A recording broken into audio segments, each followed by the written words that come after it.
सद्गुरु कहते हैं, भक्ति इंटेलिजेंस का एक अलग रूप है जिसे आप बुद्धि के माध्यम से नहीं समझ सकते हैं, आप भक्ति के माध्यम से समझ पाते हैं। बुद्धि का प्रकृति ऐसी है, जितनी शार्प उतनी ही बेहतर है। ये तेज उपकरण काटने के लिए अच्छा है। इसलिए अनिवार्य रूप से जब आप दुनिया और हर चीज़ को बुद्धि के माध्यम से देखते हैं, जाने अनजाने में आप अस्तित्व को डाइसेक्ट कर रहे हैं। डाइसेक्शन से आप कुछ चीज़ें समझ पाते हैं। डाइसेक्शन या विच्छेदन द्वारा आप किसी चीज़ का उपयोग करना सीख सकते हैं। डाइसेक्शन से आप अपने आसपास के भौतिक प्रकृति को जान सकते हैं। विच्छेदन से आप सर्वाइवल गेम में थोड़ा कॉम्पिटेंट हो सकते हैं, लेकिन बुद्धि के डाइसेक्शन से आप जीवन के प्रकृति नहीं समझ पाएंगे।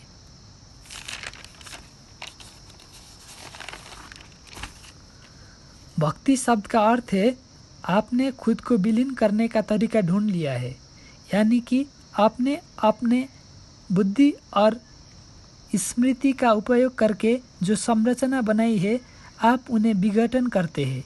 ये विलीनीकरण में आप अपने चारों ओर के सभी जीवन के साथ बहुत गहरे आलिंगन में रहेंगे। इसके साथ आप जीवन का संपूर्ण प्रकृति को एक हो सकते हैं। सरल भाषा में बुद्धि के साथ आप जीविकोपार्जन जान पाएंगे और भक्ति के साथ आप जानते हैं कि अपना जीवन कैसे बनाया जाता है।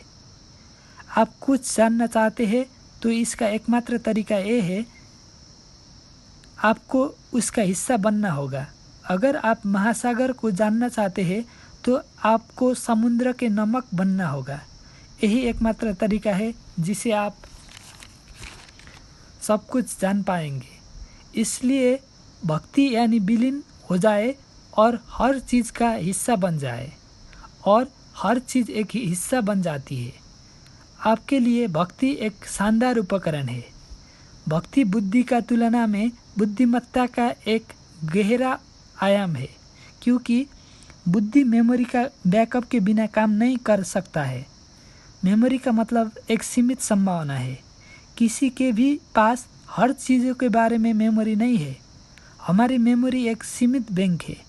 जब हम केवल इसके साथ काम करते हैं तो हम बहुत ही सीमित बन जाते हैं, केवल कुछ ही संभावना के साथ।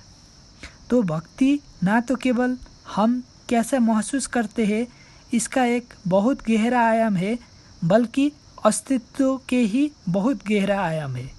नमस्कारम।